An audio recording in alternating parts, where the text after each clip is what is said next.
All the channels are successfully connected. All the channels are successfully connected. Okay. Yeah. Hello, my people. How are you doing? Good morning, good afternoon, good evening, depending on where you're watching Chinedu Anichi TV from. My name is Chinedu Anichi, your one and only celebrity CSO and the African voice in diaspora. So today I am so happy. Today is the official day, very official day that Chinedu Anichi TV, the African voice in diaspora, is streaming live from Atlanta in United States of America. So today we'll be streaming live from Atlanta.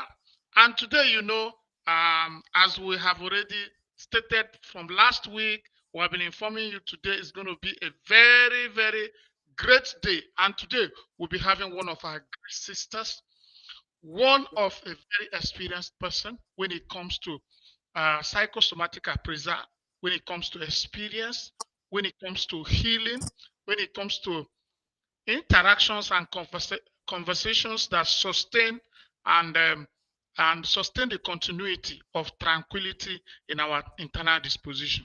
So today we'll be having one of the great women of valor in United States. Right from Tennessee today, we'll be having a topic we call say no, or let's be indifferent. Just be indifferent. Ending, terminating. I don't know the word to use that will communicate the idea to you. To end, to put an end, self-destruction, and pick up today, resilience. And today we'll be having Shea Thurston as our great sister, a resilience coach from Tennessee in United States of America, will be live on this show. And let me have the privilege to bring to the show our able sister, Tosin. Hey, Tosin, how are you doing? Hello. Thank you so much. I'm doing well. Thank you for the opportunity to be on today. I really respect your platform and the information that is being disseminated from your platform. And also, welcome to Atlanta, which a lot of us consider like the Black Mecca, the Black Hollywood in the United States. So glad to see you're enjoying that time there. Yeah. Thank you, thank you, thank you. My people, I want to, on behalf of my sister, I want to apologize. I just stepped into this big city. I'm still putting things in order. So she has shown punctuality. She was here at the same time that we're supposed to commence the show. So I think somebody says that acceptance of a fault is a sign of good upbringing. So I must take the responsibility of being a bit late because that is how leadership should be. So one should be able to say, I am sorry and I am sorry. So for our esteemed, very esteemed and very wonderful audience across the 5 social media, I don't know where you're watching. You're watching from Instagram, they're watching from YouTube, you're watching from X, wherever you're watching from live now, please share this. We have our wonderful sister today. We are going to treat the topic ending self-destruction and building resilience. And we have Shea Thurston from Tennessee, and she is live here today. Shea, just because for protocol purpose and for people to know you, this is your first time of being in the show. Please, can you introduce yourself to our very esteemed audience? So I am Shea Tostin. I have spent over 20 years in human services and social work in the United States, deciding to take a moment to go on my own and really work with youth, mental health, and seeing those areas. And I like the fact, Mr. Anichi, being in entertainment, because having an opportunity to work with some music artists with independent pursuits rather than having one of those 360 deals or one of those big corporate deals. I was able to see some of the things and adverse experiences that people go through, and I'm kind of able to do some work there and even work with the music. But it kind of brought me here working with the youth and seeing that some of them just feel like, yes, it's a way of expression, but maybe they feel a little hopeless, a little powerless, right? But that's something that's happening in mainstream media, and I think it's come time for us to be able to change that. And myself, I'm new to the diaspora space and the conversation, I would say, in the last year or so, and just noticing some of the ways that we can be pit against each other, when in actuality there's so many ways that we can support each other, especially the way that money flows and the avenues that we have, um, to take money back to places where we came from. So that's pretty much my background, what inspires me to do this work, and yeah, coming from social work and not wanting to do it in a traditional way. Okay, that's great. To see, you heard from him. So you just heard from her today. 20 years of experience. So it's not um, as far as we're concerned, you know more a photos in this specialization. So you're not subject to abortion. So, so you are mature. You have seen limelight. You have experienced different corners. You have heard from people. You have had sustainable conversations that made very impactful imprints in your psychosomatic structures, and that is what you are dishing out today. So I know you're going to serve us a meal that will remain indelible, in our memory. So, um, without going far, let's take it step by step before you go into the real teaching. For why we're here, what inspired you, or what made you to move into social work and being a resilience coach?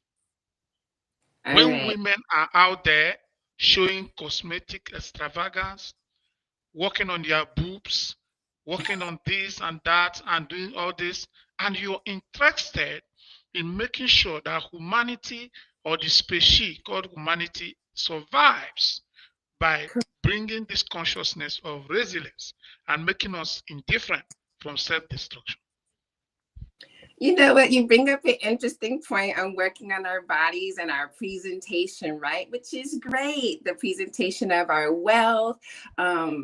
But that will pass away. What doesn't pass away is our mindset, right? Our mindset and the instruction that we have for our youth, that can be passed down, so that that wealth that we do attain, those legacies that we are building, continue to be built upon, continue to outlast even our existence, right? Even some of our memories. And so I think that's important as well. I heard John Bryant, who is a big financier, owns his own company in the Black community.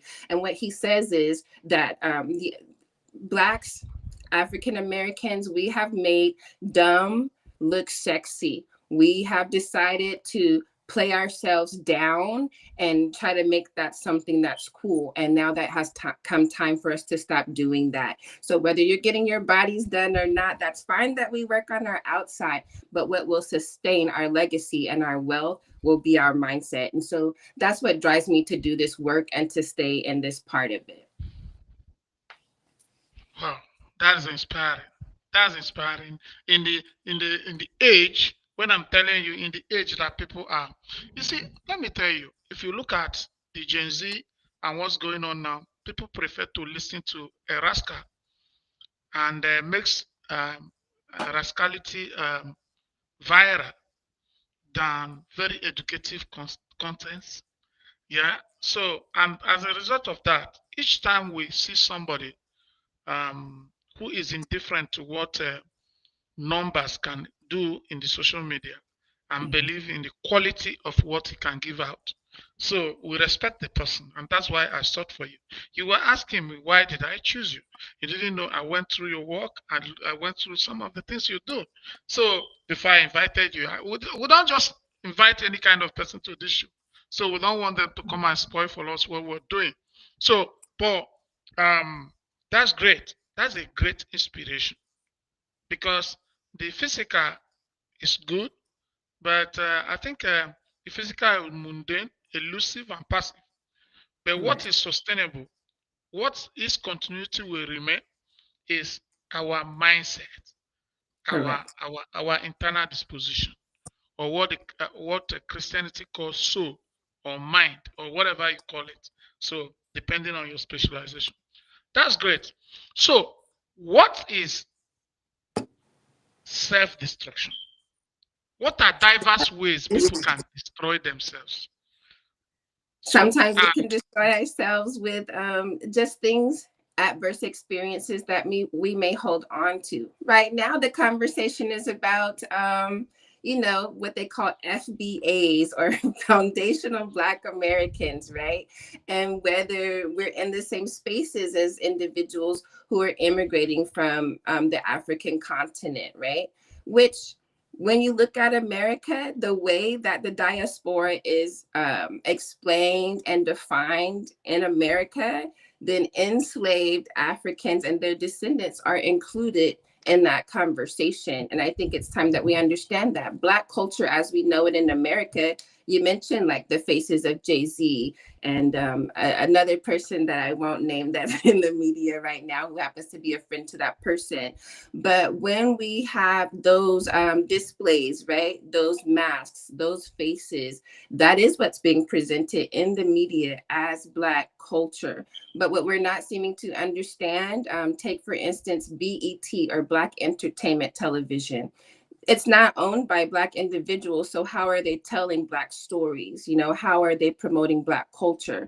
And so I think it's very important for us to understand those narratives and then start to retell or tell these true stories. Like yourself and the community, I've watched a lot of the material, and there are people doing good work, right? Why are they not as famous, as Jay-Z or those individuals? Because that's really the foundation of our community. Those individuals that we see on TV are just selling us something for materialism, which leads us to doing what? Being more focused on our outside appearances, right? Looking like we're doing okay when we're not really doing okay. So I think that's important when you bring that up. And so that's why I thought this platform is something that's doing that work, bringing real stories and telling the real work of people who are keeping the community together. okay, that is just one way of people destroying themselves. What are other ways people can destroy themselves? Self-destruction. We can have unhealthy coping skills at times as well, whether that be substance use, whether that be the type of relationships that we engage in with individuals. Sometimes we're looking for love, and so we haven't first found love within ourselves and come to a place to be able to love ourselves, right? Once you do that and you find love within yourself, then you can express that outwardly and you can share that with someone else.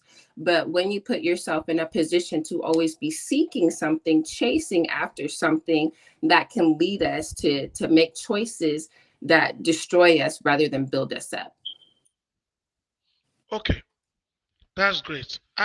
This part of self-destruction, I want you to see if you can extract some points about it.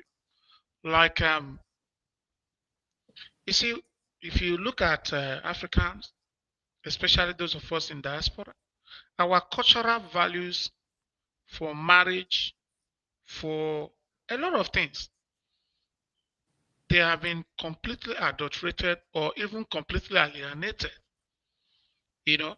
And if you look at it, families, which is the smallest unit of the society, which is the nucleus of the life-giving wire of existence, is being destroyed every day in among African Americans. What do you think about That's a good question, actually. And I do. I think it is something that is breaking down, right? But again, it's about the narratives that have taken front and center. Um, I hate to attack the feminist movement, right? Because originally feminism just meant like people being inclusive, not necessarily this competitive thing between men and women. But as we are on social media and as we push certain narratives, it has become polarizing to where we're chasing bags, we're making money, women want independence, women want support. Families are being broken down by just situations where maybe a male falls into a slow time in life, right? And so a wife might start helping out or something of that sort, but then starts to feel like I'm the king of my castle because I make the money. And that's the narrative that we have put in our heads as far as the family structure, the nuclear family, when it's much more than just about the finances that are being brought into the home. And so I think that's first how our structure is starting to break down. I don't need you, right? I don't need this. I don't need this man. When in fact, what we are built on, if we start talking about spirituality, then the family has always been dependent on the cohesiveness of a man and a woman, not one or the other, but for both to be able to work together and have roles that support each other, not one being better than the other. And so I think that's what's contributing to the destruction of our family, the nuclear family as we used to know it. See, this is a point. When you thought about self-destruction, one of the points I want to raise and we want to dwell in is this family issue, especially among, you can see that we have communities like the Asia community, the Indian community, the Indian community, Chinese community, and they're all here. And if Yes. you see the rate of divorce, the rate of family issues, the rate of domestic violence, the rate of all this, it is 90% in African American or Africans in America. Okay, I can speak to that actually, but I ask people to think about this, okay? When we see that as the problem and what's going on, we see that, right? But I think we forget to look at history and see the times that African Americans, the Black community, has tried to come together. There's a Mr. Manley. He did some training teaching Blacks how to use weapons and teaching them the law surrounding those things, how to protect them. You know, the right to bear arms. And the next thing you know, he's being served with a warrant saying that he's a dangerous individual. We have complete 100% run by African American individuals, right? Communities that have thrived on their own. And when it was noticed by outside communities that those were thriving and we did not need support from outsiders or other individuals here in America, then there were things happening like water supply being cut off to those communities, right? Ponds and lakes being made, towns being burned down, you see? So every time that we have had the mindset and the ability to say, let's come together and let's establish something on our own, it has not been supported by those individuals in the outside environment. When we try to get together, there's an attack that comes upon us, right? We are condemned for saying, oh, you guys never work together. You guys don't support each other. But the moment that we do, those same individuals with that narrative start to feel threatened by our cohesiveness in our community. So how do we combat that? And if will we be able to establish something here on American soil that won't be attacked or that we can protect from being attacked in that way? Well, so now that we know all this, you see, even if we are not coming out, you see, there are porches of communities before the general African community. Like if you have like the Ghanaians can Mhm. have their community, the Nigerians can have their community, the South Africans can have their community. If we have porches of these smaller communities before the general African community, I know issues can be resolved because you know that we respect elders and we like elders getting involved in our family issues because of their experience in our African traditional setup. But this place, you know that America is a place of loneliness. America is a place of a low ranger. Everybody's moving, everybody's going 9 to 5. Sometimes we have lost it entirely just because we left home for him to be better. We left home for him to be better. But we have all come here to destroy the home. but we left home for home to be better. I think that's an interesting conversation too. And I was thinking about that a little bit about leaving home, coming to America for something that's better, right? And so then there are Black Americans who know nothing different than to be here on this soil. And sometimes there can be this feeling of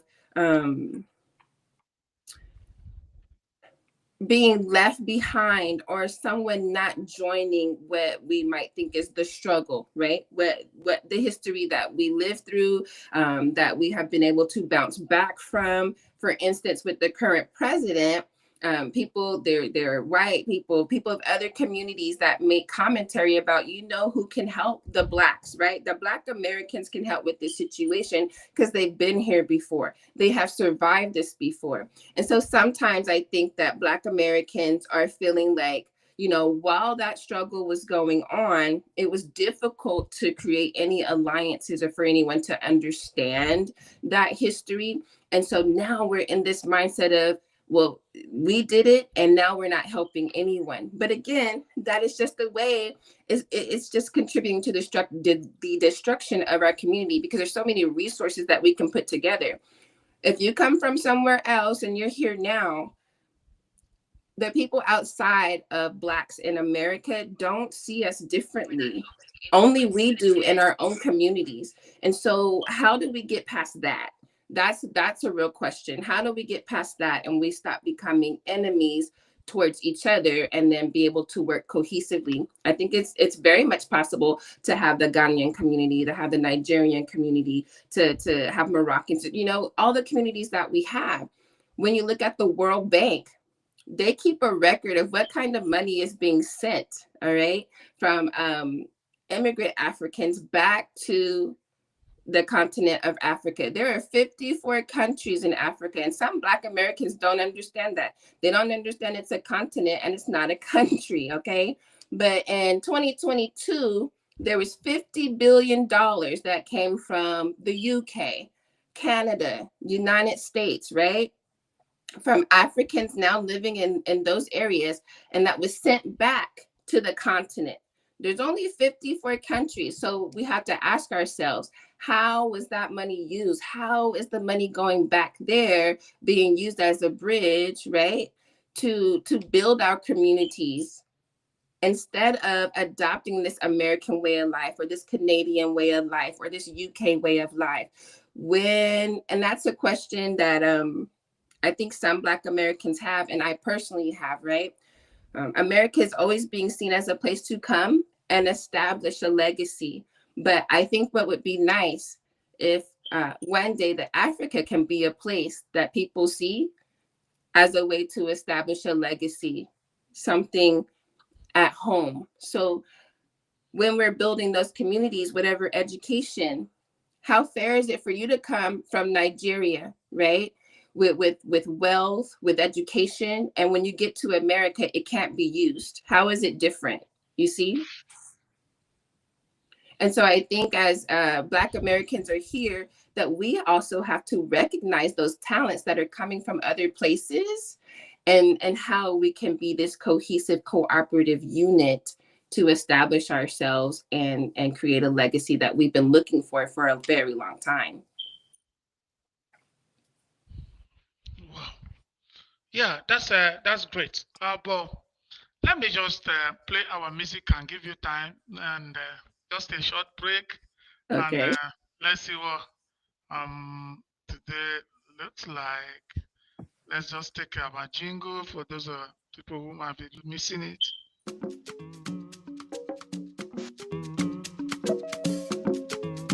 Let's talk our talk. Africa voice in diaspora. Chinegwanichi TV. Voice of the voiceless, yo. Chinegwanichi TV. Make we talk our talk, yo. Chinegwanichi TV. Nobody can talk our talk for us, yo. Chinegwanichi TV. Africa's a rise. Time don't reach, yo. Make we talk our talk, oh. Oh yeah, everybody join the Chinegwanichi TV. Now they happen, no. Now they selenge. We dey talk our mind, yo. As it be now, so we dey talk am, oh. Mama, papa, brother, sister, even know the youth, oh. Subscribe and follow Chinedu Anechi TV. Eba fukona potuno, eba fukona man.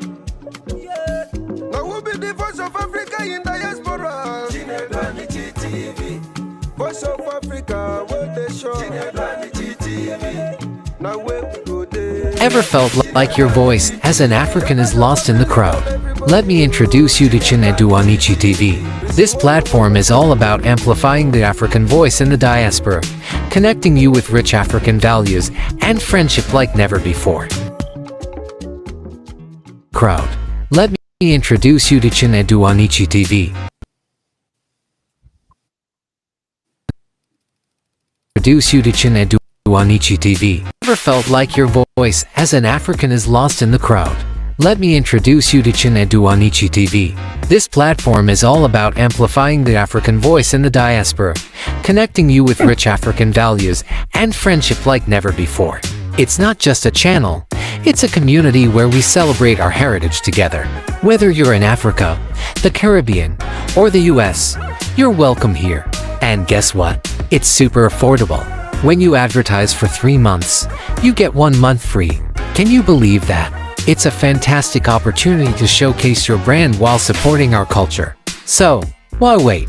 Dive into this vibrant community and share your story.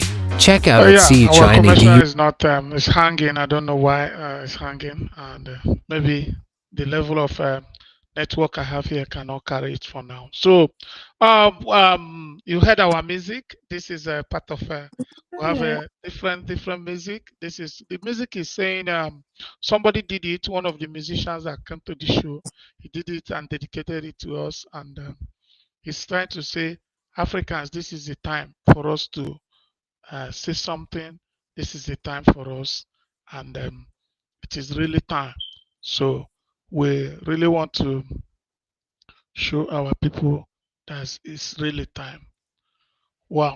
So when I called you for this show, what was the things running in your mind? Like you said, the first thing I'm thinking is, okay, what would I have to lend to the community, right? I think it's we can talk all day, but if we're not adding something to the conversation, then what would be the point, right? Because like you said, this is a time.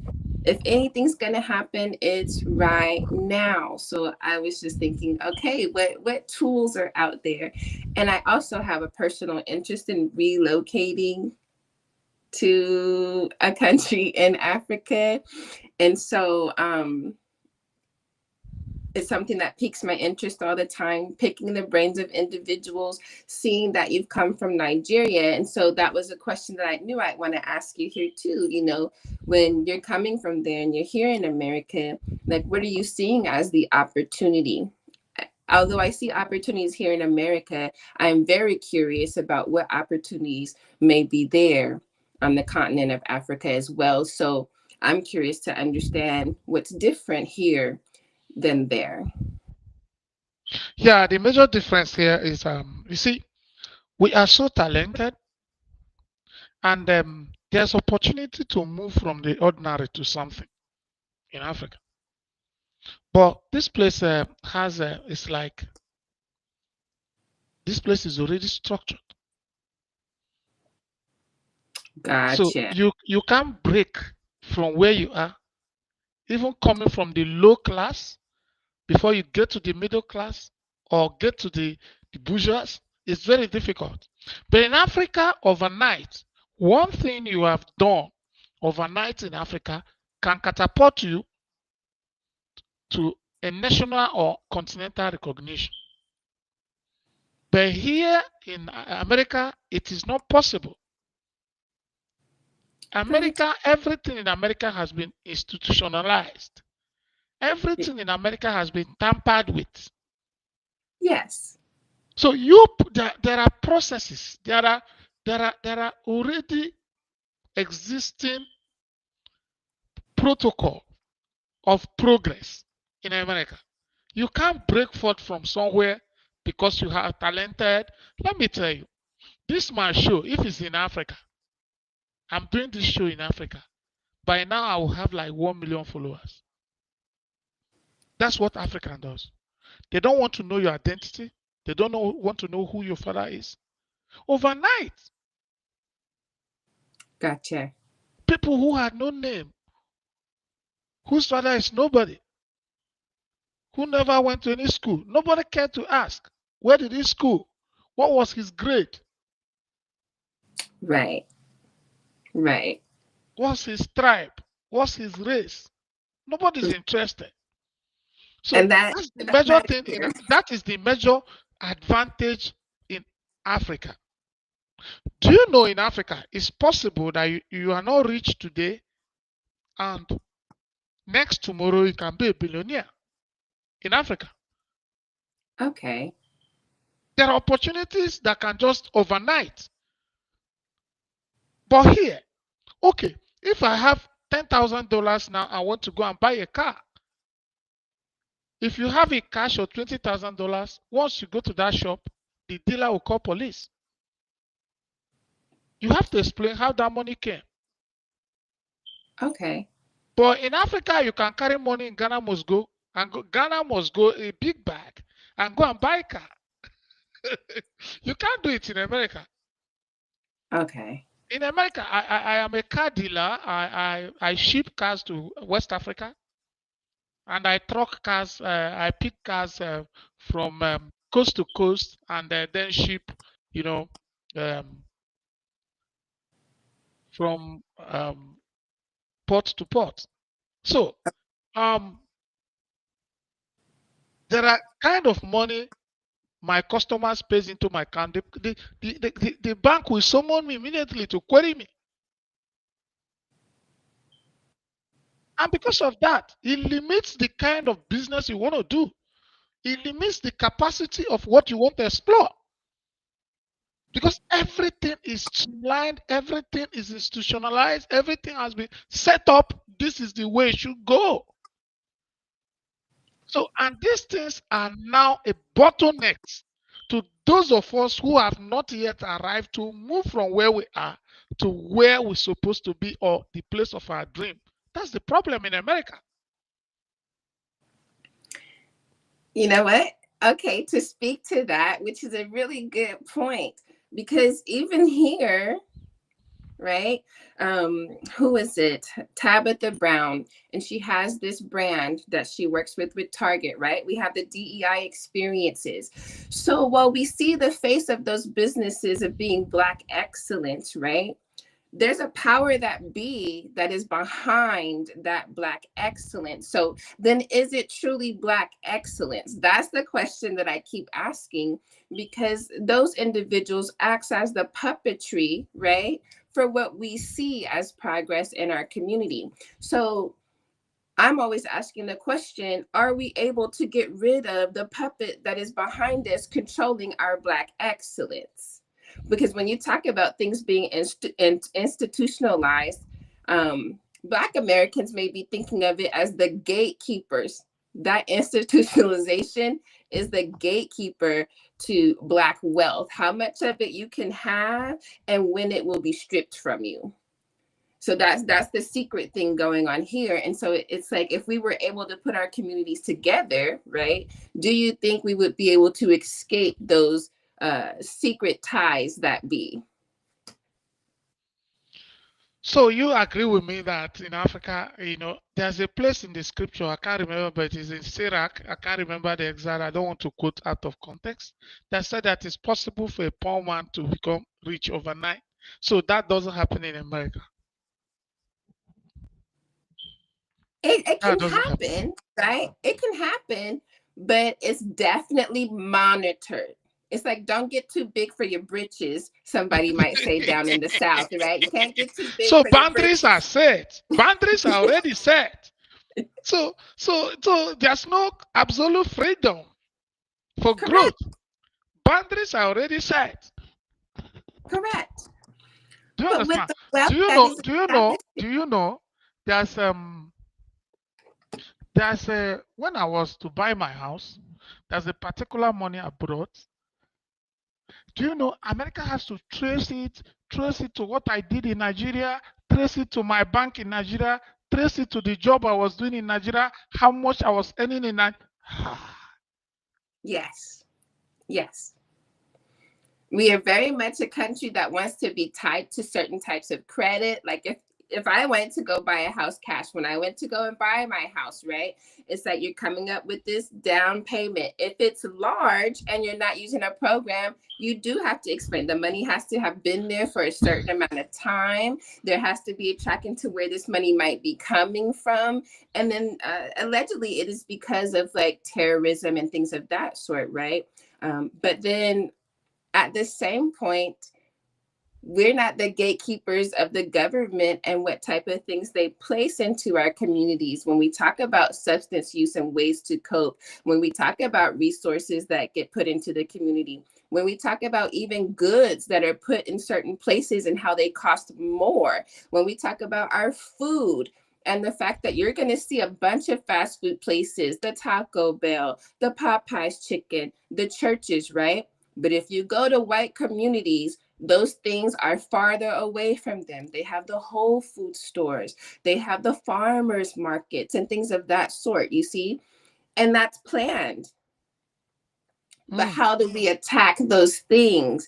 Because when there's certain chemicals and things of that sort, it's easier to fool the people than it is to explain to them that they're being fooled, you see? And so there's certain things that are placed in our communities. Gangs are always supposed to be on the outskirts of society, right? Then the government gets involved. They're making money off of the same thing that is flooding our communities. And so if we were to stop making money off of drugs, prostitution, human trafficking, it would greatly affect the American government. And that's something that people will not admit and don't care to understand. Oh, oh, that's great. So, I didn't think coming we were back, going to talk about these things. you said, what did you say?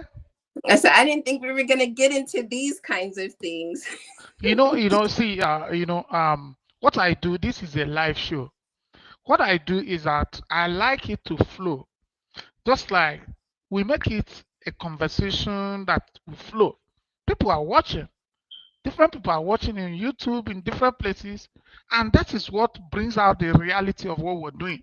Forget about the numbers, forget about the views, forget about the you see, one thing about me, views, numbers does not bother me. What bothers me is the quality of what I put out. Because once there is good quality, numbers will come. I respect that. I agree with you there. I agree So with you there. so just let's keep putting out quality and quality and quality. You see, because what we're saying now is very, very raw things that CNN would not want you to talk about. If you want to talk about this in CNN, you write what you want to answer. They will edit it. They will look at it. You know. So, but African Voice in Diaspora is where we can say our own things our way. Let me tell you something about that inspired me to open up this platform. I came to America. While I was in Nigeria, I was a mini local government administrator of a local government, like a county. I was a mayor of a county in Nigeria. You know what a mayor of a county is? Yes. I was a mayor of a county. I was 2 times special advisor to my governor. So I have a bunch of political experience. Right. Do you understand? So as an actor, I'm an actor with a couple of my movies in Netflix. You know, I've exposed, I've seen things. So when I came to America, I said one of the things that will make me to continue to be an African is putting up an African show, giving our voice a voice. I thought of how can I help? How can I give back to motherland? I Yes. thought of the media and the social media that is going on now. How do I bring it in? I listen to the statement of late professor and a great novelist in Africa, Chinua Achebe, the writer of Arrow of God, Things Fall Apart, is a great writer. May his soul rest in peace. He said, when an outsider tells your story, it will never end without prejudice. That the surest way is to tell your story your own way. True. So I said, Americans, Asians, Arabs, Europeans, different people have told African stories, made movies about Africa, written books about Africa, but they are not telling the original stories of Africa. True. I want you to know, let me burst your bubbles. Do you know some people are still thinking some people are sleeping on the trees in Africa? Yes, I know. As I'm talking to you now, do you Yes. know some people in America, some people in Europe, some people in Canada, they are still thinking that some people are living in caves in Africa? Yes. And when they want to do that, they show in their media very forgotten part of Africa, the underdeveloped part of Africa. They forget that we have cities like Lagos, we have places like Abidjan, we have places like Johannesburg. Nobody want to show it. No, because of what it looks like. So I created a platform where we can come and talk our own talk, show our own things, project our own personalities that have done great. That's why I look for you. You might be in one corner doing something powerful. Tennessee, Africans need to know there's somebody called Tos. I think that. Africans need to hear you. Your rhetoric prowess, the way you seamlessly convey the message of healing as against self-destruction to multiple individuals that have come your way, needs to go viral. The community of Africa needs to celebrate you.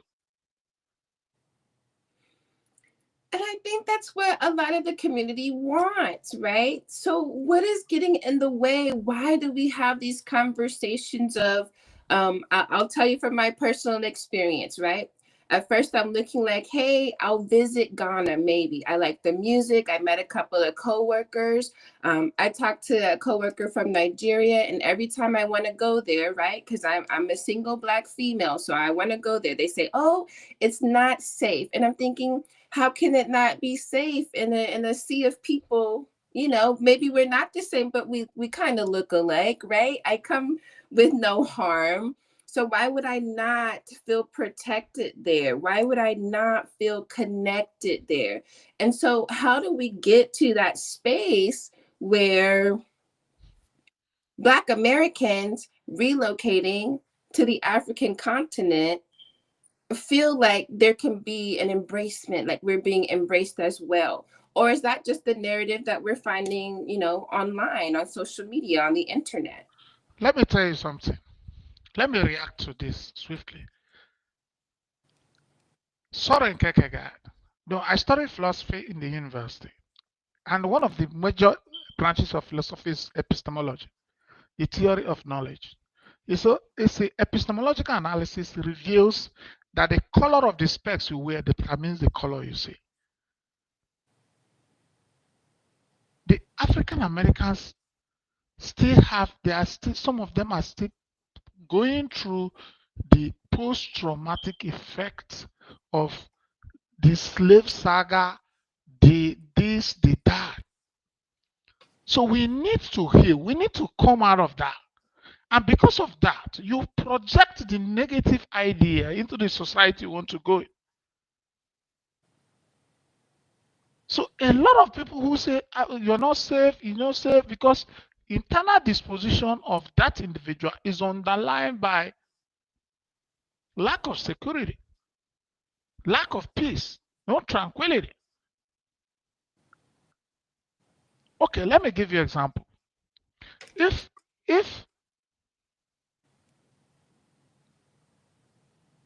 If you have a boyfriend that is unfaithful, is the most insecure person because he always think every other person is like him. Mm-hmm. Mm-hmm. So he sees himself in you to see a room for destructive criticism. Great point. Great point. That's exactly what I tell to people and I talk about as far as when white communities look upon Black people when they're organizing, getting themselves together, creating something, right, for the community. They think, well, what if they do become powerful? Because look what I did to them. Perhaps they will do the same to me. So I definitely resonate with what you're saying. Okay, I so understand. look at it now. I read a book by Norman Vincent Peale. He calls it The Power of Positive Thinking. He said the difference between can and cannot is the not. If you remove the not, you can. I want you So to say, just like I can, and you can. Okay, I read another book by Scuba. He said tough times don't not last, but tough people do. yes. I read another book by Robert Greene. He called it the 33 strategies of war. He said what you garbage in, what you project to the atmosphere, to the universe, will make your head not to be lost in crisis. If you assume the faculty of courage, I think it's Ozontos, the art of war, that says when you are bold, forces come to your aid. Read it. Yes. When you are bold, forces come to your aid. So if you're a secure person, if you're a peaceful person, all that you will see in Africa is peace. All that you see in Africa is tranquility. There are patches of insecurity, there are patches just like in every other place. We have heard in America where people will come and pick up their gun and start shooting everybody. But will you say you will not travel to America that is insecure? America, we have seen America bomb in September 11. Does it mean that America is unsafe and people should not visit World Trade Center again? Agreed. Is it only Africa that people refer just for? Let me tell you what the insecurity or whatever is happening in Africa is 1/1000 of what happens in America.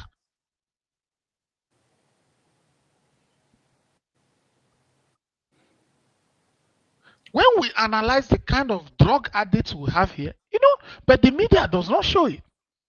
That's true. Because it would not benefit. It would not When you benefit. visit hoods and downtowns and go around every corner of big cities of America, where you will see the world will not want to see it. That's Nobody true. wants to talk about that. But if 1/1000 of that is seen in Africa, it will be shown everywhere. So anybody telling you you are not safe in Africa, the person that is not safe. So people are existing there. Why are they safe? And why aren't we able to show those Okay, things? okay. I want you to know something.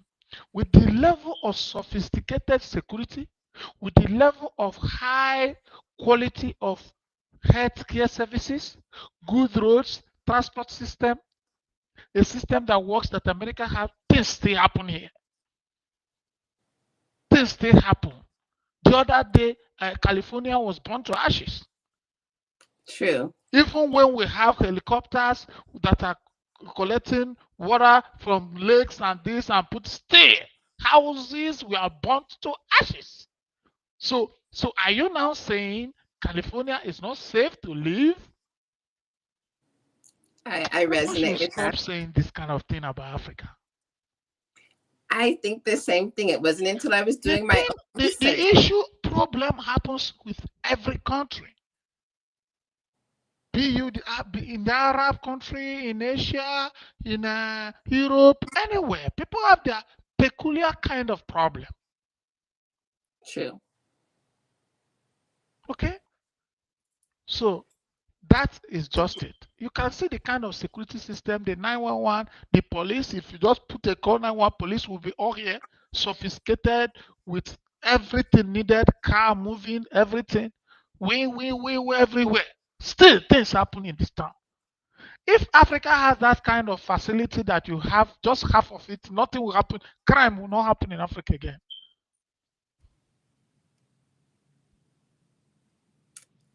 The problem of Africa is our value system.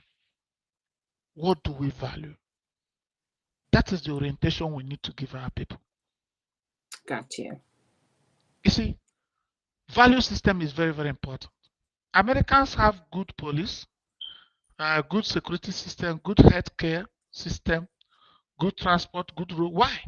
They are putting up the good road so that people will not have accidents and die. So in their list of what? Order of importance, human life is sacred and at the echelon. Do you understand? I understand. So health system is put in place that if anything happens, you call 911, you go to emergency. Where they take a homeless, where they take the homeless to is where they will take me to, and where they will take anybody to, and the same kind of attention given to both the homeless and that's what America has done. A system that works because of what? They value human life. The police can be called any moment and they will come to rescue life. All those things were planned in America because they value life. But in Africa, the problem we have in Africa is that the value of life is not in number one. Got Value you. for money, for acquisition of wealth, for even 25 generations yet unborn, is at the number one. And that's why corruption has eaten into the fabrics of our leadership. Got you. And that is all about insecurity, financial insecurity. People believe that they don't plan for the future. If you plan for the future and you're a governor, you should know that your child can be a president. Correct. So you don't Correct. need to become a governor and make your child a governor while you're still a governor. You don't need it. All you need to do is set the system to create opportunity for anybody to become a governor. That's all That's we need. exactly what I champion that for sure. And like you said, it's about removing the I can't, reasons why I cannot, all the excuses why it cannot happen, and be focused on all the avenues that it can, or create those avenues where it can. Because like you said, whatever we're telling ourselves, whether that's I can or I can't, that is the truth.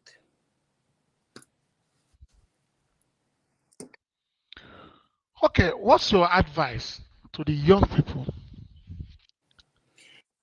Self-destruction. We didn't mention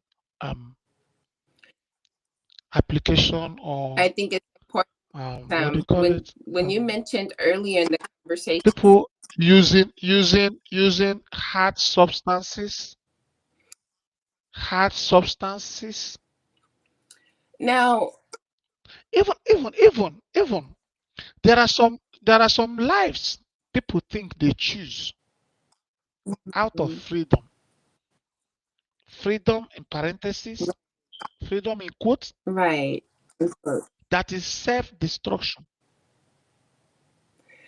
I agree with that, especially the youth. Do you understand? Okay, when we talk about the youth and when we talk about that substance use, my very first question to someone who is using substances is I want to know what has you using substances?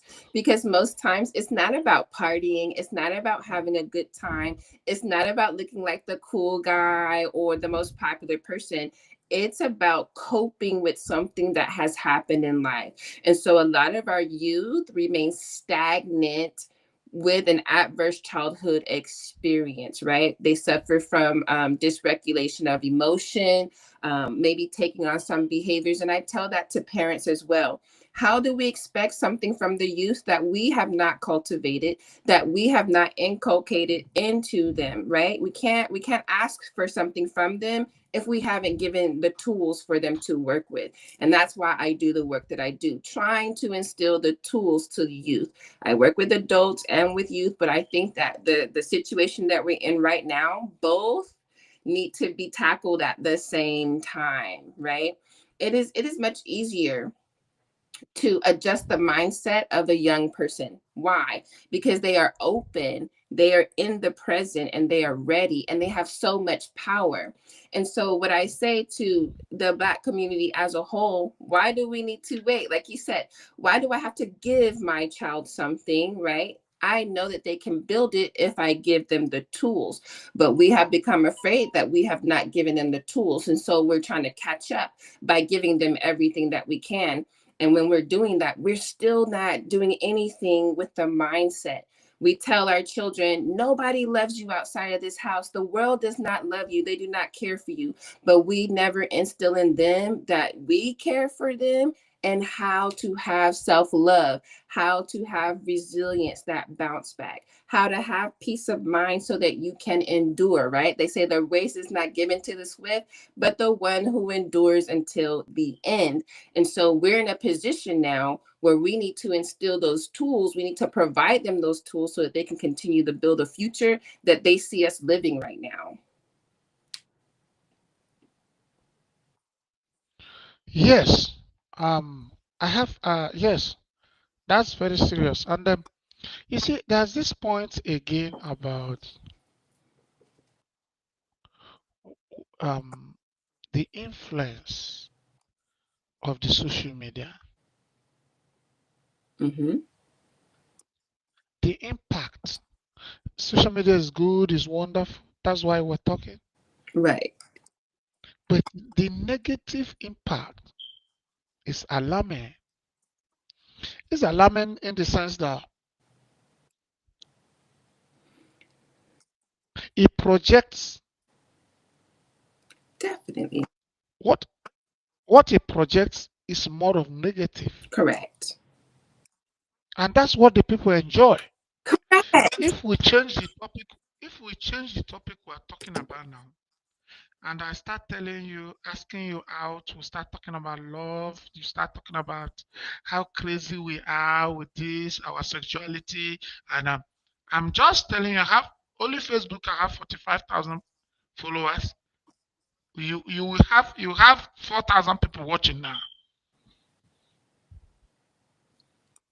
This is what people wants to I hear. don't disagree. And because of that, look at what's happening. Look at the danger.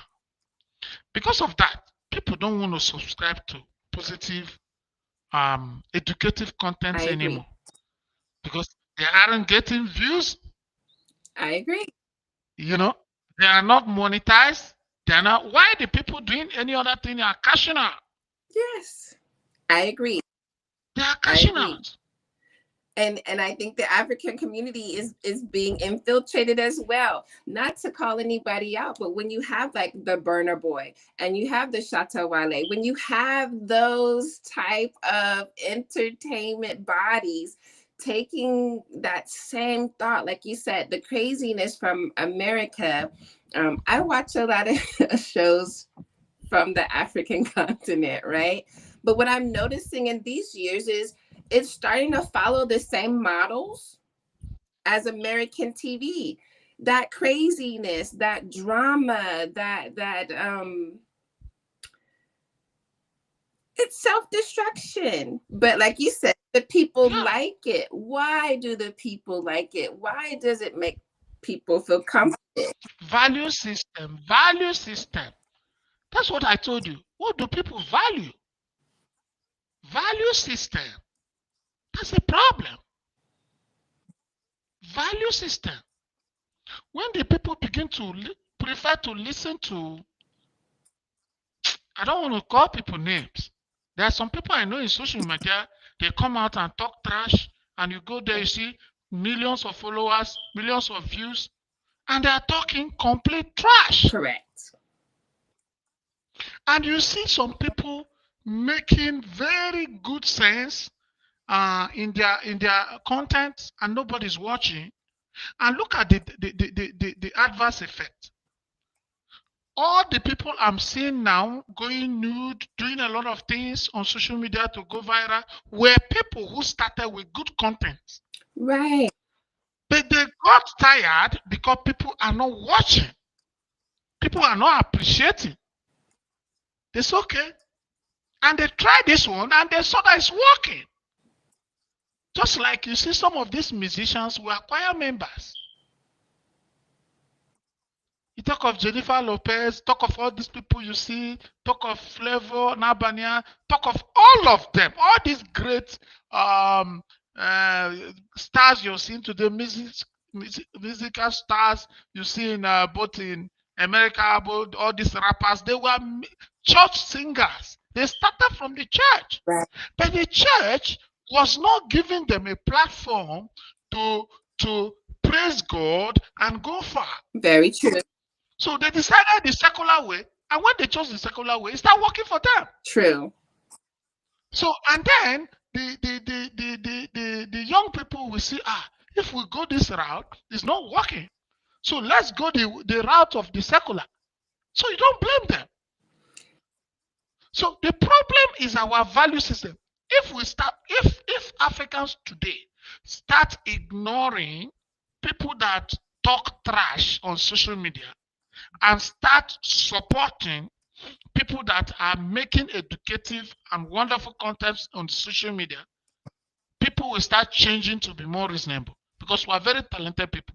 I agree. We are very talented people, and because of that, we can always change. There's nothing Africans cannot do. If you see them in social media, you will see how talented Africans are. Agreed. But when you're in entertainment, especially in America, you become a billboard for someone else. It is not built for you to embody who you are and spread that message. That's not what media and entertainment is for here in America. So It is indeed to push agendas, and you have to be willing to wear that agenda, right? And so those individuals who are not in the media, it becomes very important that we are engaged with the youth to show them this is a character. Again, some, like, say, some female rappers, the messages that they put in their songs are not the lives that they live. That is a character that is being played on screen. It's a job. It's not a lifestyle. However, when our youth are looking onto it, they think it's a lifestyle that they can come and live and profit from. It's a job. And it's not until you're able to get into the inside of that you're able to see how you were used. Even everything is just something for you to put on. It's just a message for you to project. Like they say, the television, right? Telling lies to our vision. That is the job of American entertainers, unfortunately.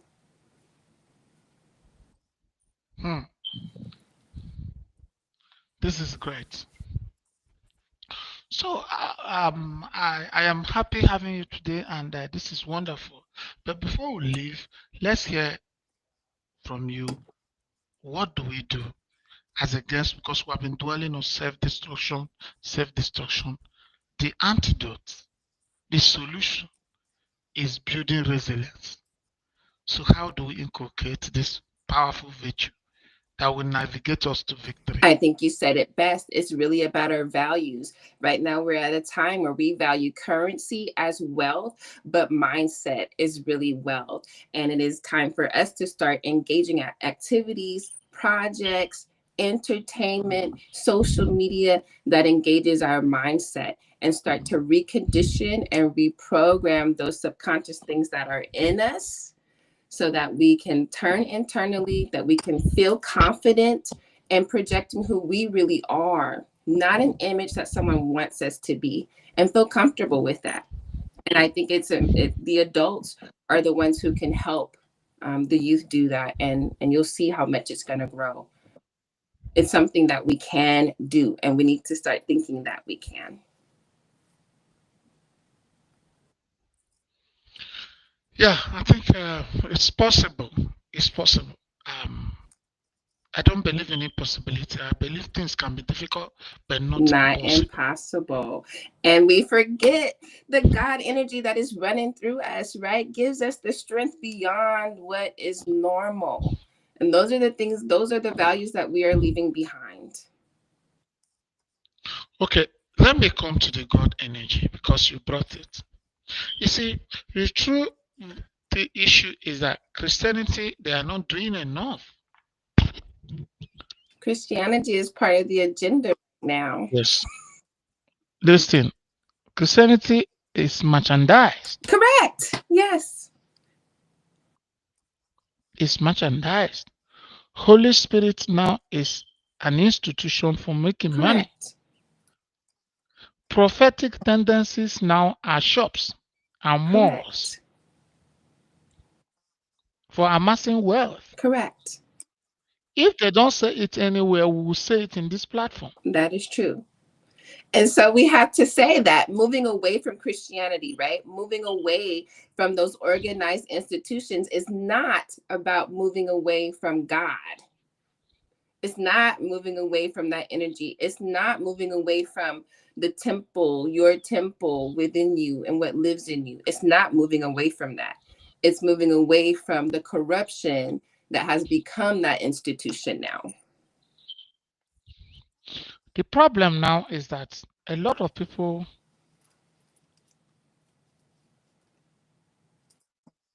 know their pastors, know the readings of the scripture, but they don't know God. True.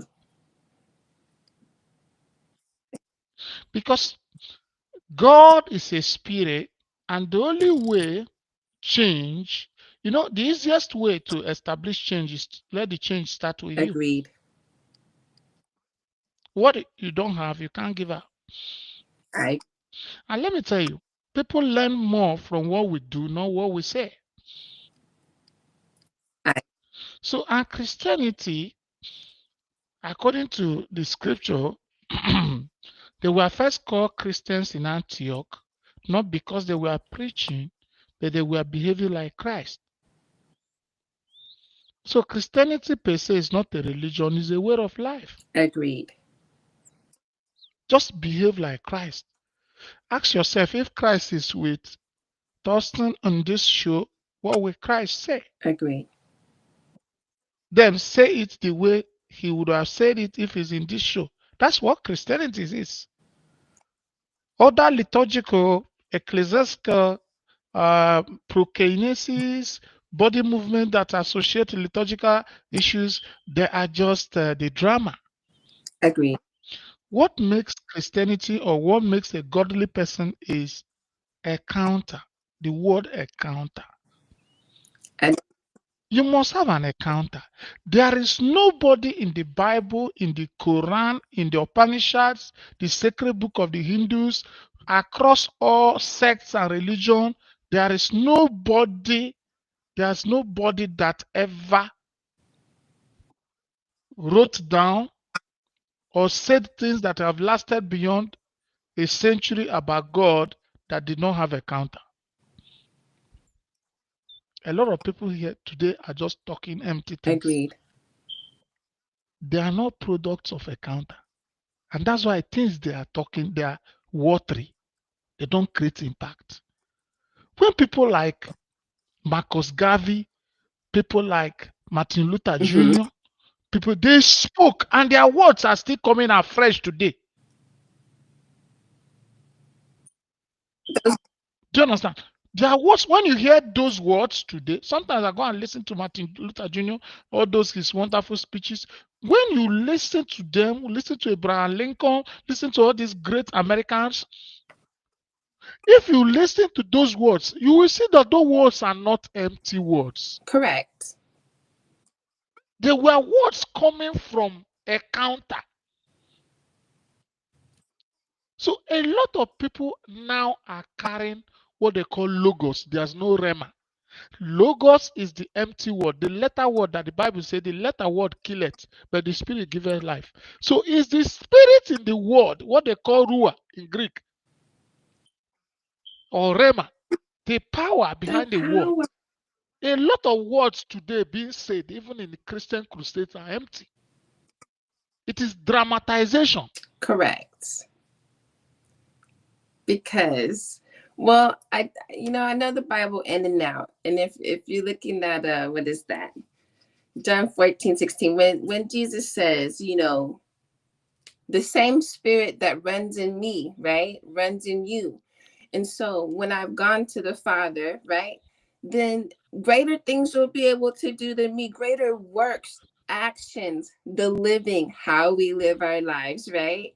Greater things you'll be able to do. But like you said, we're more consumed with our personal images, right? We're more consumed with getting people to worship the creation, right?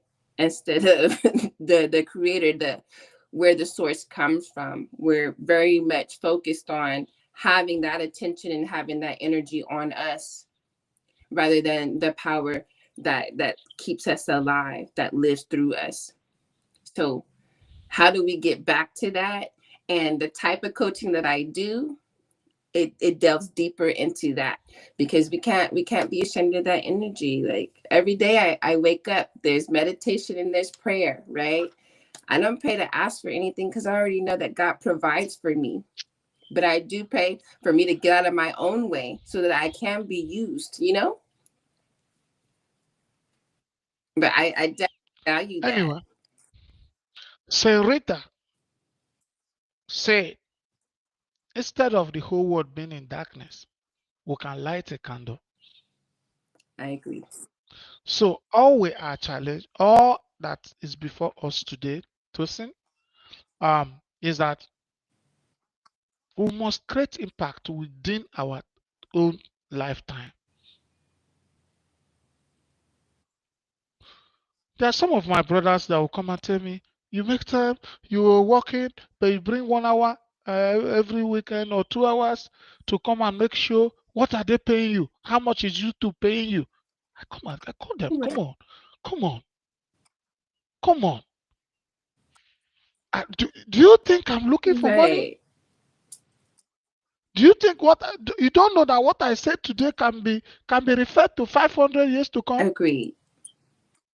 They can refer to this discussion we're doing now 500 years to come. Somebody will pull out this video. Agreed. Okay, okay. James had Chase, Shakespeare, Francis Bacon, all these great men, Einstein and all. So how rich were they? Exactly. You see what I'm telling you about the value system that's I coalescing the world? agree. They brought a financial structure to make people slaves of money. Yes. So people don't, it's just like what America does. I start having problem that up to now I've not even come out of the problem, um, but I've conquered it in my mind. It's because very close people around me sees this show I'm doing as wasting my time. Something I'm investing heavy money. For me to have a studio like this, I'm investing heavy money.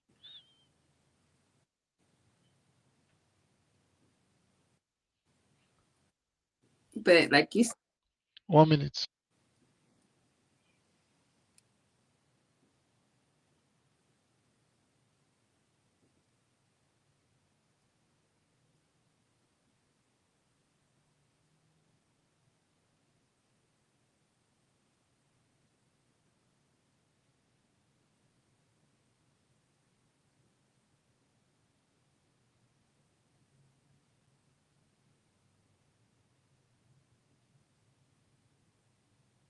wait, I'm not hearing you. I said, Dr. Scott from one other state in America is just he calling me now. He says he's watching us and they want me to talk that he want to come to the show. Ah. That's the call I received now. So But some people are asking me, how much is Facebook paying you? How much is YouTube paying you? Value system that brought this self-destruction to us. We need to establish resilience for people to be able to come when Facebook is paying no dime. And I wake up today, even when my mind, I did Uber today because I do Uber sometimes. I went into Uber. I've been doing that since 6 a.m. Immediately it was 12:30. I told you I was heading to Yeah, the studio. I closed my Uber. I am back to do this. exactly. Okay, these 2 hours, maybe I've been thinking of when I run Uber, I will get this. If after getting it, those who have gotten it, where are they? No, really. The work. And that's why I decided to do what I do, because when we do coaching, it's not accessible to everyone, right? We pick and choose who it's accessible to. And so that's why I decided it's important to make it available to everyone. If it's available and you don't take advantage, right? Then it can't be the woe is me. You have to take responsibility for not accessing the information. Yeah, And people will say yeah, that, well, why would you do that for free? I know how to make money. I've been doing it for a long time. And there are ways that we need to give back to the youth, that we need to give back to the community. And being able to condition our mindset to establish and build resilience, that's something that we need right now for the longevity of our communities. We need that right now. It's not an option. yeah. It's that is it. You see, in any relationship, in any society, in any relationship that is successful, somebody is being cheated. If both of us want to go to, America did it. It's only in this America that I discovered that if I call you and say we want to go on a date and we go on a date, I expect you to pay. They bring the bill, you pay, I pay. It's not done in Africa. Okay.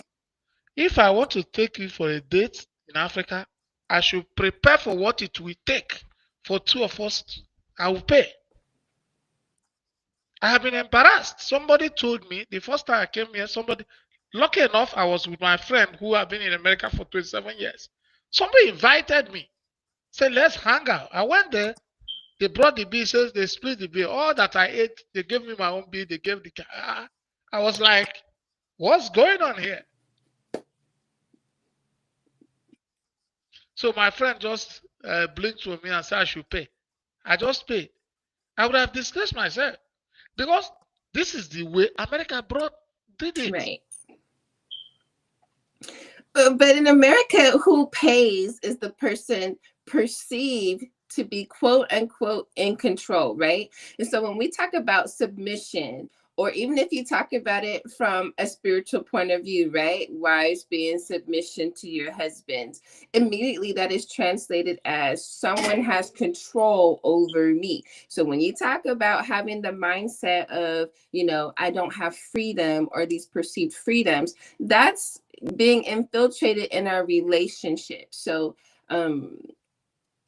money is being viewed as the power, even in our relationships. Whoever has the money has the power. If I want you to do what I want you to do, then I need to make more money than you and then pay for you, right? Again, it's the narrative that's not putting us into cooperative relationships, because the value of me, whether it be if we have children or we don't, taking care of the household, making sure there's a peace of mind for my husband to come home to, that has value as well. And if we do have children, right, there would be a hairstylist. Maybe I do my kids' hair. Some people have chefs. There's people who cook for people. If I cook for my family, I'm not getting paid as a job, but it should hold the same value and respect. And a lot of times in America, Okay, it doesn't. okay. Let me tell you. Let me tell you. Um, there's this friend of mine. He's having problem with the wife now. The problem. Do you know the problem? This friend of mine was the wife is a nurse. She's busy. She's earning money. But this friend of mine was also doing good in Africa before he came back. But when he came here, he didn't really know. He tried CNA, CNA. He was having pains, and some of it was so stressful for him. He decided to be doing some other things, maybe to establish business.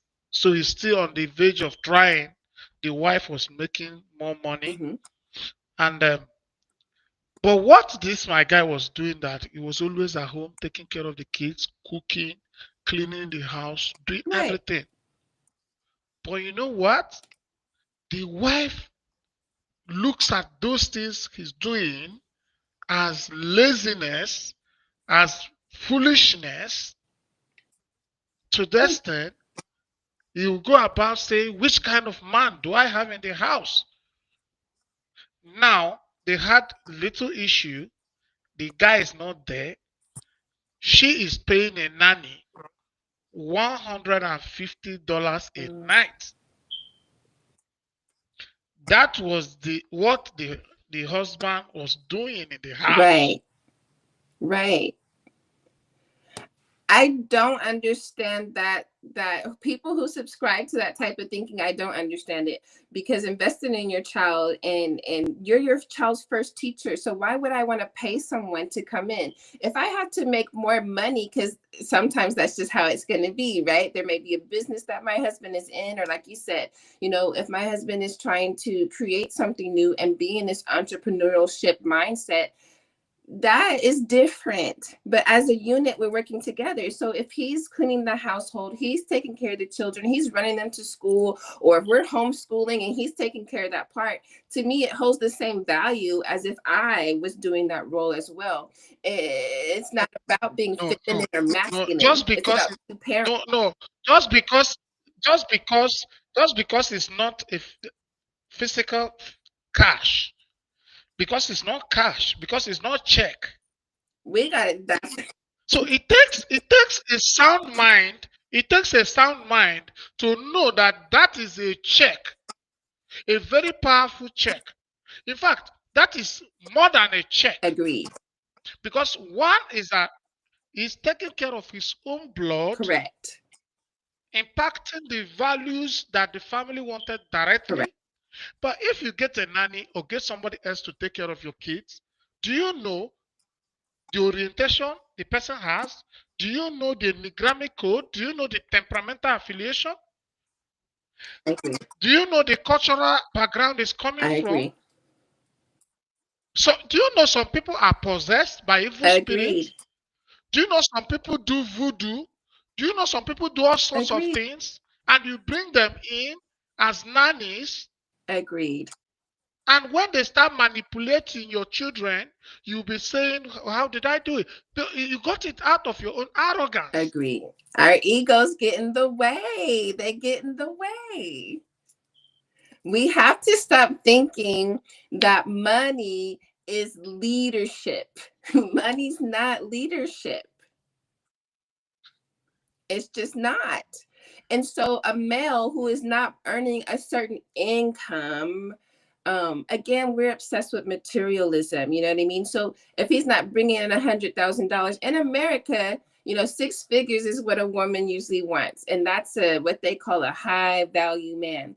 All the while those mindsets, the type of mindset that some of those men have, they do not value their families, they do not value their wives, they value the money that they make. So they're not engaged with their children, they're not engaged with their wives or their families. And so what are they really building? It's not a legacy that is being built, because once that man is done making that money, or if he gets harmed or anything, your legacy has come crashing down. So money is not leadership. That's why somebody says swiftly, money can buy you bed, it can buy sleep, it can't buy sleep. Money can buy you a very comfortable and big bed, designer bed, designer's bed that is made with gold. But money cannot make you to sleep on that bed. Nope. But somebody can make you sleep on a couch or a plank or even on the floor and start snoring. So which one is more important in the value system? Is it the sleep or the bed? This is why I tell you that the problem we have is our value system. Agreed. I definitely agree. Okay, let me tell you. People have forgotten that they should come to this world and say, how do I create impact? This is what our great fathers did. The founders of America never looked for money. They looked for names. All the founders of America, they were not having fat bank accounts. Right. The founding fathers of America were men who made sacrifice. And that's why anytime you see any American president, from the first president to the 47th president, President Donald Trump, making a public speech, he must always say to protect the legacies of our founding fathers. What are those legacies? Were they built because of money? No. Right. They were values. Right. America is not a country for me. America is a brand. America is a brand of its own. And some people sat down and made this brand and made it sellable, and the whole world got it. America is a brand. That's why there's no car. Mercedes will make a car, and they will tell Mercedes to make American spec. Okay, let me shock you and tell you one story. Do you know the history of Lexus? The car maker? A little bit. Yeah. You remember what happened if you know the history? The full meaning of Lexus is luxury exported to US. Luxury exported to United States. That's Lexus. So the Japanese made a car. They made a lot of cars. You know, their cars are durable, admirable, very strong, but they don't appear like luxurious cars like American Ford and all that. So Americans were not patronizing them. Sales were not coming from American market. And the board of directors sat. They said, what do we do? Some say cut the price, some say this. And one person that is not always noted raised his hand and said, can I suggest? They say, okay. You are not even qualified to talk, but let's hear from you. He said, no. What Americans want is luxury, not the price. They can buy anything. So what we want is change the name. Let it not appear like normal Toyota. And then they said, okay, let luxury be exported to US. That's Lexus. I started selling. And it's a brand. And it worked. You see, people can be smart. And it worked, yes. And it worked. Yes. Everybody started buying Lexus. But isn't that a way that we're suffering too, though? Don't we suffer as a Black community in that same way? We would rather invest in names, right? Things that have already been established as wealth, luxurious, high class, high fashion, right? But when our Gucci, own talent develop something for the community. And all those names. That's concept of nominalism. The science of names, nomenclature. All these things, a lot of things that you are seeing today as designers. Okay, who is Gucci? Right. You see, people created a brand. And instead of somebody thinking of creating his own brand, in a competitive world like ours, where the sky contains anybody to fly, everybody to fly, you can create. You can create Shetosun. And tomorrow, it takes over the market. So, but instead of thinking of that, people are trying to invest Right. in the name. Just like if you go to Nigeria, every brand of noodle is called Indomie. Okay. Every brand of noodle, say go and buy Indomie because it's Indomie that first came and took over. If you go to Nigeria, where I come from, every kind of detergent is called Omo Okay. because Omo was the first one that came and took over, and they will call every detergent Omo. Especially all the people from 60 years down, they don't know any other name you're giving it. Hmm. So that is it. So we should be thinking of how we can build resilience, learn to show up even when you don't feel like showing up. Just like what I told you today. I was in the heat of Uber when I wanted to close. I opened the app, I saw everywhere red, like plus $5, Right. everything plus $9. I said, "Come on, what do you mean?" I went offline and I came to do this. That's what we need in Africa. Build resilience, Agreed. create impacts that will remain evergreen, create legacies. Agreed. I mean, this is the investment. Since music, let me tell you, since the Africans moved from reggae to Mhm. Afrobeat and to all these things that are singing about women boobs and women this and this and this. That's all they are singing now. So you will see that the lyrics does not create impact. People are just dancing. You're right. But if you hear one love since 1970, Yes. Yes.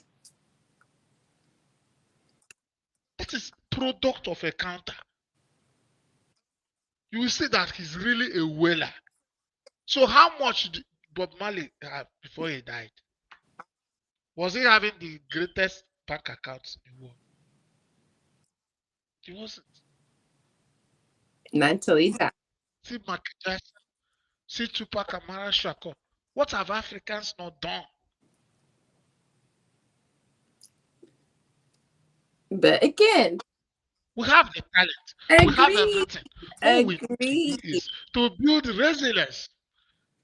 So when it is time to invest in those things, I've talked to a few people who have said, I was first investing in platforms for mental health and for social development, but it wasn't making me any money. So now I have to go and do something else, right? And so it's about being able, like you said, to be resilient, to be consistent. And sometimes that groundwork, somebody has to do the groundwork. And when we're coming into the money, that's how we have to reinvest our funds. Instead of trying to keep doing what the narrative says to do, redirect some of those funds to do what should be done and If have faith in that.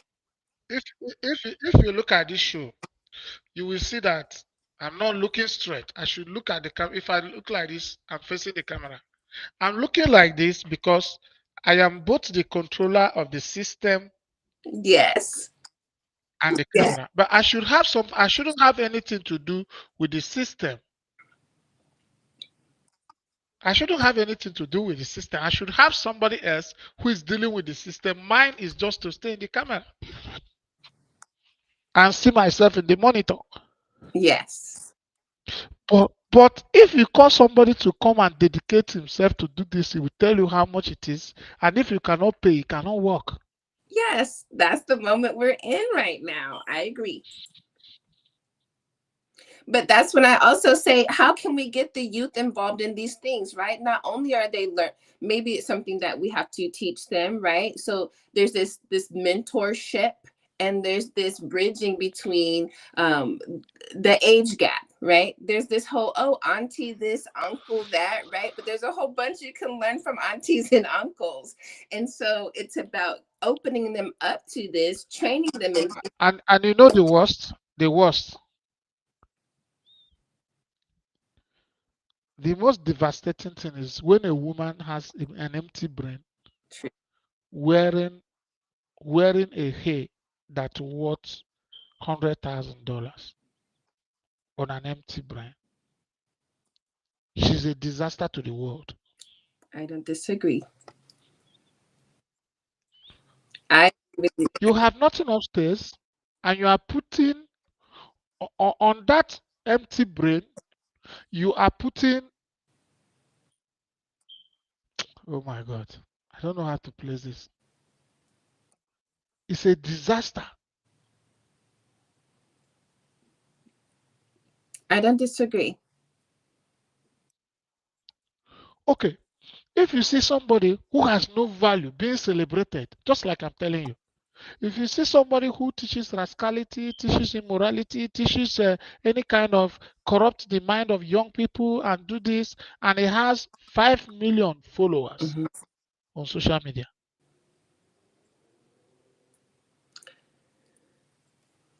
You gotta stay. You really gotta stay true to what the message is, right? If you do not provide it, how will people come? That's my way of thinking. Like I always think that. As far as social media, I'm never concerned about like having a big platform or anything of that sort, right? I'm always concerned about doing the work. And then in some cases, I'm a behind the scenes kind of person, right? So I'm like, sometimes I've always wanted to choose a face that people love, right? And then write the work in the background because for some reason people are concerned about, well, what does your background look like? And we are always concerned with the messenger and the environment surrounding them rather than the message. And so I think it's important. I decided, you know what, I'm not doing any of that. I'm not following the rules to social media. I'm not following the rules to entertainment. It is time for us to be exactly who we are and let the message speak. And I think that the more people who do that, because we're in a time where people are getting tired of the fakeness, they are getting tired of the facade, right? And entertainment and social media is creating this space that does not resonate with the lives that we live or that we want to live. And so I think it's important to have these platforms that are true representations of people and their excellence, their talents. And we can't be ashamed to show those things. Maybe we're not getting as many followers as those individuals, but again, it's the endurance. I think that it will catch. Five Okay, years ago I was thinking okay. about I, conscious rap, and look at conscious rap now. They were laughing in our faces when we were talking about it, but now it's something that's catching on 5 years later. And so I think the same thing about this work. yeah, yeah, yeah. Just like I told you, when I started this my show, I'll come out like this. I'll be talking to myself. Yeah. I'll talk to myself. I'll be the one watching Yeah. myself. That was about 8 months, 9 months ago. But today, I have 45,000 on Facebook. I have 30 something thousand on Instagram. I have, organic. Right. Organic. Exactly. So, organic. So, yeah, a lot of things. You see, let me tell you, I'm a movie actor and I've learned something about showbiz. Showbiz means business of show. Yes.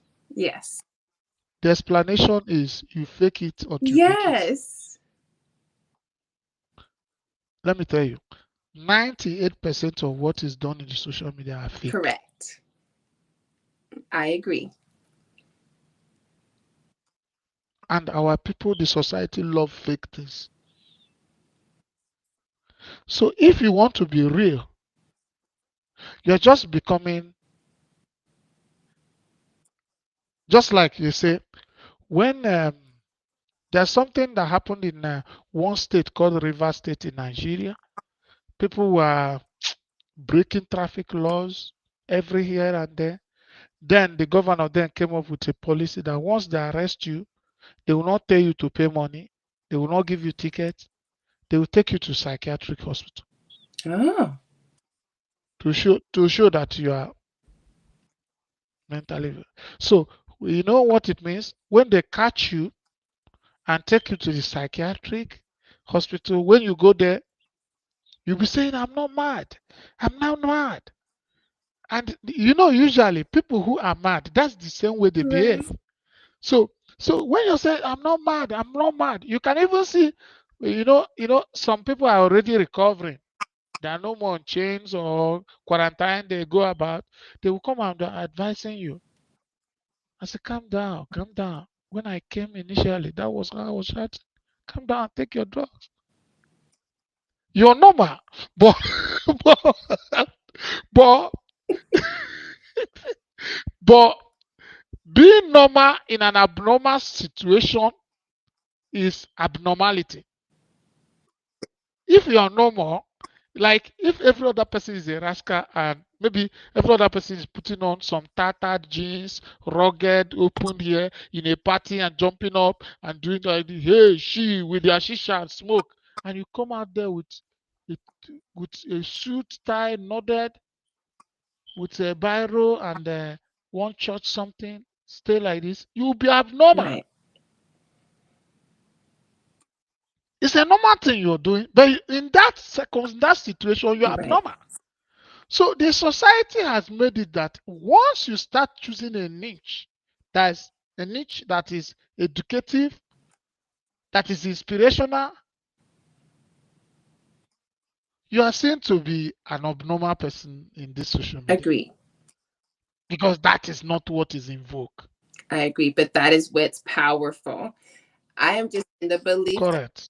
Correct. power, that's Correct. what's powerful, and that's Correct. fast. Correct.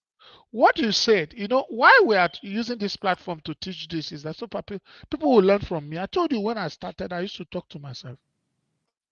But today, a lot of people, we're just talking now. Dr. Scott is calling. The other day,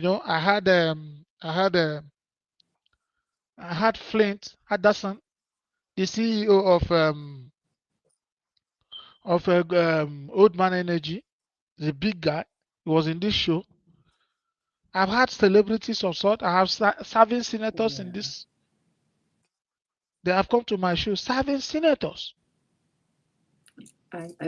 I've seen some of your guests on this show. Agreed. Very I've impactful. had wonderful Yes. guests in my show, Yes, I agree. reputable people. I've had the the owner, founder, and the CEO of VMH Magazine, Vicky Jones, has been in my show. Yes. This is the show that I started and I was talking to myself. You are here today. Who knows who else will hear about the show from you? I'm very sure after today, you're going to tell somebody about the show. Exactly. And Dr. Scott is now calling me. I started with Africans, now both the white, everybody is coming in. It's now becoming a global brand. Right. So, resilience, consistency, persistency is the secret of success. So, when you chose the topic, I was like, who is this woman? Who is this lady? Well, we have to. Why is she You finding? are Why empowering is she community finding? Why is she finding why is she finding a very wide road into my heart? because you are impacting communities. How can you want to be a guest on the show and not also impact the community? It's like power that is powerful, and it will outlast all of the facades out there. People are going to be looking for something very soon that those facades cannot provide. And this is what they will find, you see? And so I support your platform to the fullest. Okay, I don't want to keep you further. I think you have done great today, and I celebrate you. I love Thank you. We love you. We sincerely love you, and we want you to visit Africa one of you. these Yes, days. Maybe if you are in Africa, you let us know. Or if we are in Africa together, maybe we'll come and see you or come and meet. This is the kind of, you see, I don't just want a social media. A lot of people who are commenting here, I know you might not be seeing the comments. You see, You see, you might Yes. not see that there's a lot of you see it by the side. So almost everybody following me, I know them. Got you. So I want a practical community. I love that. I want one of these days that will be in Africa. They will see me and you, or you meet me in Atlanta, or I come to Tennessee. This is the kind of thing we want to see. It's not just about appearing in the show. Right. I We need to work together. agreed. I We need to create a real community, community that is not of that is not cosmetic. agreed.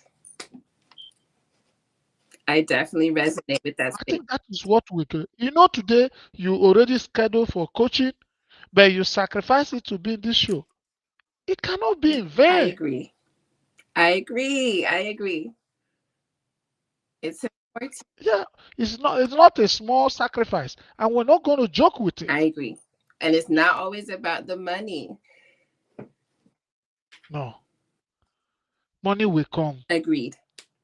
I've experienced it in my Yeah, life, so baby girl, don't worry baby about girl, money. money is going to come. Money is going to I come. agree. Definitely. Let's just keep the resilience, keep the consistency. Money will come, numbers will come. This platform will grow. It's growing already, it's everywhere already, but this platform will grow more. Much more. It will attract men of value. Any kind of person cannot come to this show. That is the truth. I'm very grateful for I the can't even I can't even have you. I was I glad to can't be have you. invited, to be honest. At first, I just didn't know what to do. And I said, you know what? Again, I moved by the energy and I thought, okay, because I don't say yes to all invites. And then I finally looked and I thought, oh my gosh, this platform is so huge. I don't like doing those things, right? But when we talked about the topic and you were receptive to that, I'm like, this is it. The energy is good. We move with this energy. So I'm always very grateful, and I thank you for inviting me on the show and having me here. It's really an honor to me. Okay. Okay, finally, what advice do you have for African community? And then finally greet our audience and let's draw the curtain for the day. When I say we love you, we mean every bit of it. And We're I not love you joking. guys right back. And let's get into a space where we are shutting out the external voices of people who cannot and do not speak for our community. And let's engage our children and build resilience in them because they can be powerful today. We don't have to wait until they reach adulthood. They are special tools in this spiritual warfare that is going on right now. So as we build ourselves, let us also build them as well. Yeah, thank you. My people you have seen today, we had Shea Tosin, and we really dealt with um, annihilating or ending self destruction and imbibing in us resilience that will not only create future for ourselves but for our children. So it's not enough that we have just done, but let there be a seamless transfer of positive values, especially resilience, consistency, sound morality, respect for elders. You know, all those wonderful, mind blowing virtues that are encapsulated in our traditional values as Africans must be sacramentalized indelibly in our psychosomatic structures and passed down to generation unbound. That is the message of this great love of ours today. Share Thurston. Thank you. We love you again. Love you guys right back. Okay. Okay, thank you for coming to the show. My name is Chinedu Anichi, your one and only celebrity CSO. And this is Chinedu Anichi TV, the only African voice in diaspora. Remember, we rise by lifting others. Man is at the center of existence. We are created to sustain the continuity of the survivor of this species called humanity. Anything you're doing and you are not in one way or the other contributing to the growth of humanity, survival of humanity, you have lost it. So if you don't have any other message to take home today, you see the love they are showing you in the comment section. I just wanted to bring it to notice. Did you see the love emoji they are showing you on the comment So section? much. I cannot wait to get to the continent, let me tell you. Let me know when you're going. I definitely will. I will be reaching out to you. Yes. So thank you, thank you, thank you. Yeah, thank you.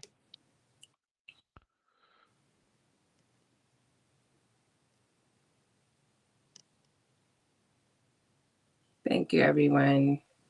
I really appreciate you. Yeah.